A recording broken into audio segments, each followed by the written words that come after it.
বিমান বিধ্বস্তের দুর্ঘটনাস্থল milestone school and college পরিদর্শনে গিয়ে তোপের মুখে পড়েন দুই উপদেষ্টা। বেলা ১১টার দিকে স্কুল ভবন পরিদর্শনে যান আইন উপদেষ্টা ডক্টর আসিফ নজরুল ও শিক্ষা উপদেষ্টা সিআর আবরার। এ সময় ক্ষুব্ধ শিক্ষার্থীদের তোপের মুখে পড়েন তারা। বিমান দুর্ঘটনায় প্রকৃত নিহতের সংখ্যা জানানোর দাবিতে স্লোগান দেন বিক্ষুব্ধরা। পরে অভিভাবক ও শিক্ষকদের অনুরোধে তারা সরে যায় সেখান থেকে। এদিকে F-7 যুদ্ধ বিমানের বিধ্বস্ত স্থানটি ঘিরে রেখেছে আইনশৃঙ্খলা বাহিনী। ধ্বংসস্তূপ থেকে বিধ্বস্ত বিমানের নমুনা সংগ্রহ করছে বিমান বাহিনী।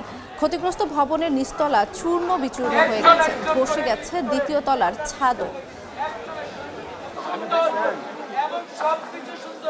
তাপের কারণে আমরা আবার ওদিকে দৌড়ে ফেরত গেলাম। এরপরে তো আর আমরা কিছু বলতে পারবো না, শুধু বুঝলাম যে আমাদের অনেক শিক্ষক শিক্ষিকা, আমাদের অনেক অভিভাবক, ছাত্র আর নেই, এটুকুই বুঝলাম। রাত্রে 11টায় ওর সাথে ম্যাডাম যে ওর দায়িত্ব ছিল চিকিৎসার, উনি টেলিফোন করে জানাইলো যে উনি মারা গেছে। 3টা সাড়ে 3টা থেকে এখন পর্যন্ত পুলিশ আসে না, আমরা এখনো লাশটা নিতে পারতেছি না। তাই আমরা ওর ফ্যামিলি সবাইকে বাড়িতে পাঠিয়ে দিচ্ছি। এই মুহূর্তে দুর্ঘটনাস্থল মাইলস্টোন স্কুলে আছেন সহকর্মী শফিকুজ্জামান রুবেল। সরাসরি যাচ্ছে তার কাছে।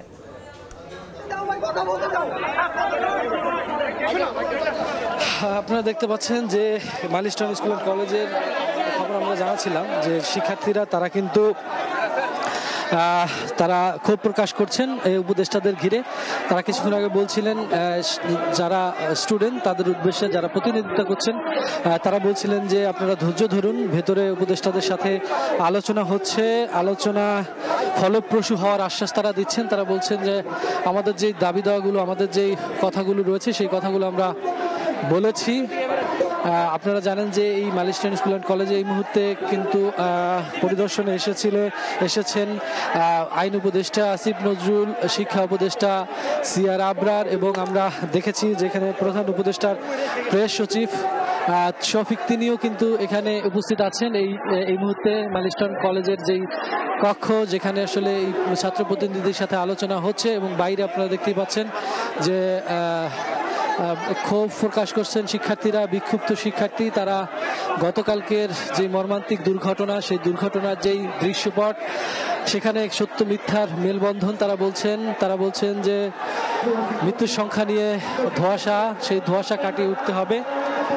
তারা বলছেন যে কোনোভাবেই এই যে মৃত্যুর সংখ্যা জানানো হচ্ছে হসপিটাল থেকে সেটি সত্য নয়, সেটিকে আইডেন্টিফাই করতে হবে, ক্লারিফাই করতে হবে, ক্লিয়ার ইনফরমেশন জাতির সামনে উপস্থাপন করতে হবে। কেন এই ধরনের ঘটনা এই জনসম্মুখে বা এই শিক্ষা প্রতিষ্ঠানের মধ্যে ঘটলো সেই বিষয়টিও উপস্থাপন করতে হবে। আপনারা দেখতে পাচ্ছেন যে শিক্ষার্থীরা এখনও কিন্তু এই প্রচণ্ড এই রোদ উপেক্ষা করে পুরো ক্যাম্পাসের যে মেন গেট রয়েছে ভবনে, সেই গেটের সামনে তারা ব্যারিকেড দিয়ে আছেন। এই মুহূর্তে তারা অধীর আগ্রহ অপেক্ষা করছেন কখন আসলে উপদেষ্টাদের সাথে এবং প্রধান উপদেষ্টা প্রেস সচিবের সাথে শিক্ষা প্রতিনিধিদের কথা শেষ হবেন, সেখানে কতটুকু ফলপ্রসূ ফলাফল আসে সেই প্রত্যাশায় তারা রয়েছেন, এবং তারা প্রচণ্ড রোদের মধ্যে অপেক্ষা করছেন। তাদের নানা স্লোগান আমরা দেখতে পাচ্ছি, ক্ষোভ দেখতে পাচ্ছি, কষ্টের বহিঃপ্রকাশ আমরা দেখতে পাচ্ছি। কিছুক্ষণ আগে কয়েকজন প্রতিনিধি তারা কথা বলছিলেন, তারা জানাচ্ছিলেন যে তাদের যে দাবি দাওয়াগুলো সেগুলো মেনে নেওয়া। আমরা একটু আবার যাবো সেখানে। তারা নিজেরা এসে তোমাদের প্রতিশ্রুতি দিয়ে যাবে, এখানে তারা এসে প্রতিশ্রুতি দিয়ে যাবে।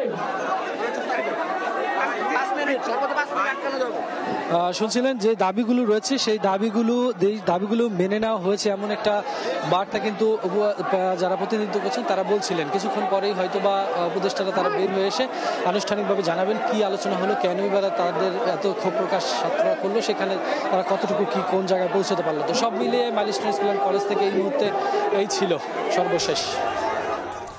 দুর্ঘটনাস্থল থেকে আমরা সরাসরি যুক্ত ছিলাম।